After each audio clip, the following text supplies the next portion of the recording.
Ne plac poveștile cu supereroi, nu-i așa? Unii cred că să vorbești mai multe limbi străine e o chestie supraomenească. Nimic mai fals. Salut! Eu sunt Alexandra. Bine ați venit la Povești cu Ale. Vorbesc 5 limbi străine, dintre care 4 fluent. Azi vreau să vă spun ce m-a ajutat pe mine să învăț o limbă străină, cum te simți când vorbești mai multe limbi străine și care sunt dezavantajele. Există și dezavantaje. Sunt 5 lucruri care cred că te ajută când vrei să înveți o limbă străină. 1. Să știi de ce o înveți. Dacă n-ai o motivație suficient de puternică, degeaba te apuci de treabă. 2. Așteptări realiste. Ca să vorbești fluent o limbă, pe lângă fonetică, gramatică, pronunție, îți trebuie și un vocabular de aproximativ 3000 de cuvinte.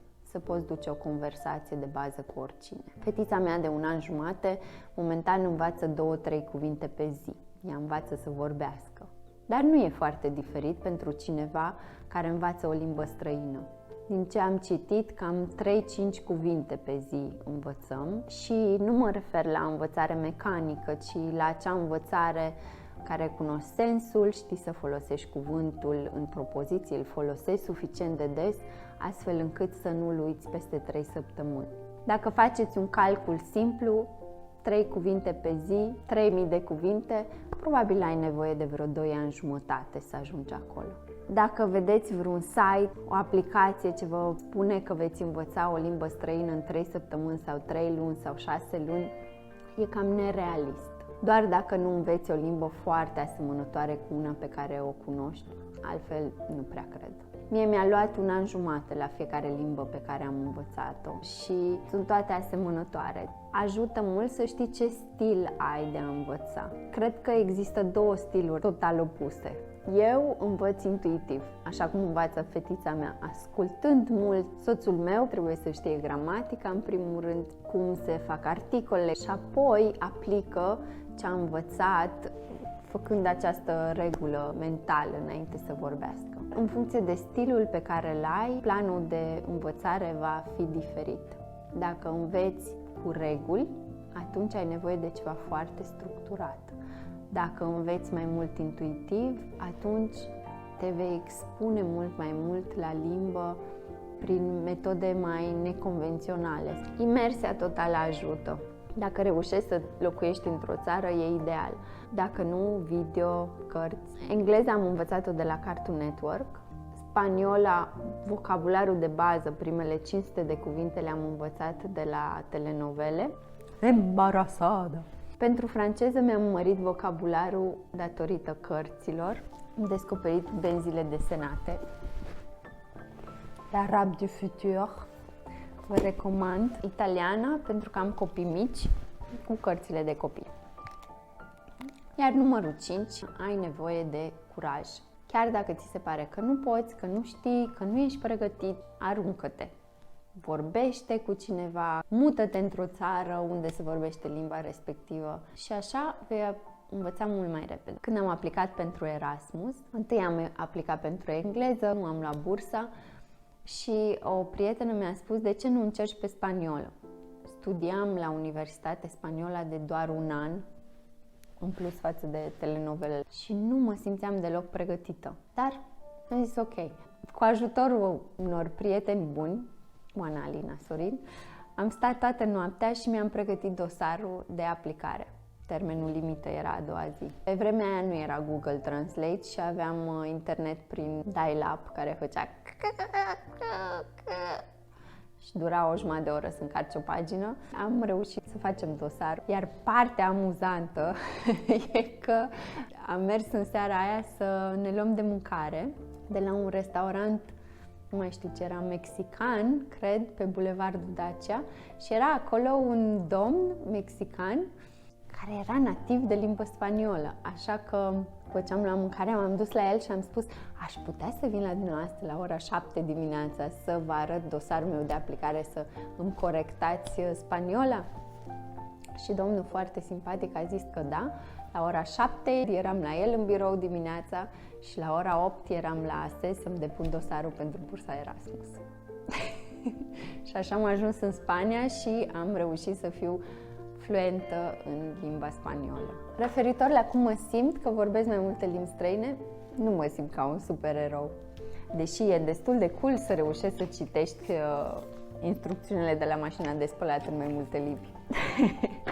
Mă simt ca un fluturaș privilegiat. Cred că să vorbești mai multe limbi străine e în primul rând despre comunicare. Și când reușești să vorbești cu diversi oameni în limba lor, mă simt așa, ca un fluturaș care sare din floare în floare.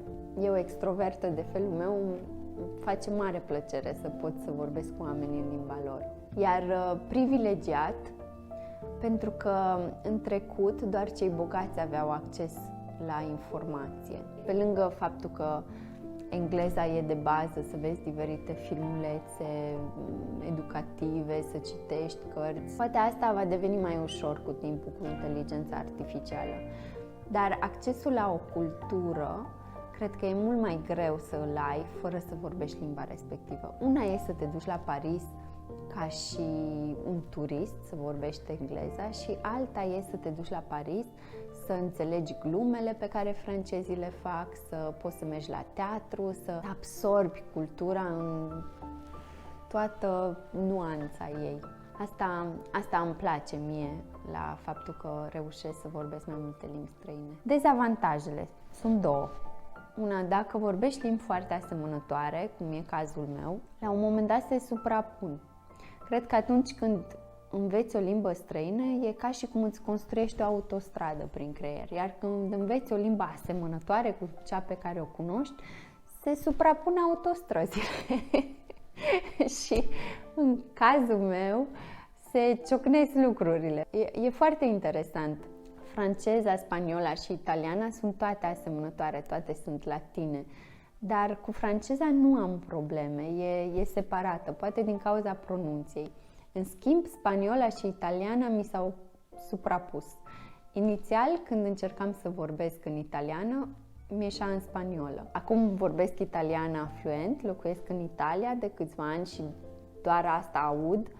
Și când vreau să vorbesc în spaniolă, nu mai pot. Pur și simplu, îmi ies cuvintele în italiană. Am fost în Spania anul trecut și nu am reușit nici să comand o cafea. E penibil. Nu am uitat limba spaniolă. O înțeleg la perfecție, știu să citesc, dar nu pot să vorbesc. Celălalt dezavantaj când vorbești mai multe limbi, cum vă spuneam, ca să fii fluent într-o limbă îți trebuie undeva la 3000 de cuvinte. Dar ca să vorbești mai nuanțat, să ai sofisticarea aia încât să spui lucrurile foarte precis, cred că ai nevoie de undeva la 15-25 de mii de cuvinte. Una e să mănânci cartofi fierți și e complet altceva să mănânci cartofi fierți cu unt și sare. Au cu totul alt gust, cu totul altă aromă, fel și cu vorbitul limbii, cu cele 3000 de cuvinte sau cu cele 15.000 de cuvinte. Când vorbești mai multe limbi străine, ești cam mediocru la toate. Pentru că eu citesc mult în limba engleză, mi se pare că sunt destul de mediocră în limba română și vocabularul meu e cam de paltă. De asemenea, nu cred că voi ajunge niciodată să am un vocabular elaborat în franceză sau în italiană sau în spaniolă. Cred că vor rămâne tot acolo. Sper că v-am convins să vă apucați de o nouă limbă străină. Like, comentați și dați subscribe. Vă mai aștept la povești cu Ale. Ceau!